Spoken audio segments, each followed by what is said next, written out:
तो hello guys, मैं हूँ इंडियन आर्मी का ऑफिसर। तो मैं अभी अभी छुट्टियां लगी हैं, तो मैं आज अपनी माँ को और अपने पापा जी को खुश कर दूंगा घर पे जाके। तो मैं अभी अभी ट्रेन पकड़ के आ गया हूँ घर पे। जाने के लिए मैं टैक्सी ढूंढ ही रहा होता हूँ, उतने में ही मेरे बॉस का कॉल आ जाता है। मुझे मेरे सर ने बताया कि कुछ आतंकवादी मेरे इस शहर में घुस गए हैं और वो उनके शरीर में बम भी लगे हैं, और उन्होंने बताया है कि मैंने स्टेशन के बाहर ही पुलिस की गाड़ी का इंतजाम कर दिया है, तुम उसमें से जल्दी जाओ। तो मैं फटाफट से गाड़ी में बैठ जाता हूँ और लोकेशन मार्क मुझे मिल जाता है मैप पर।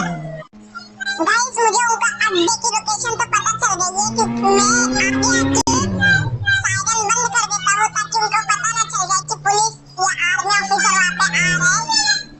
गाइस, बस यहाँ से अंदर जाते ही उनका अड्डा आ गया है।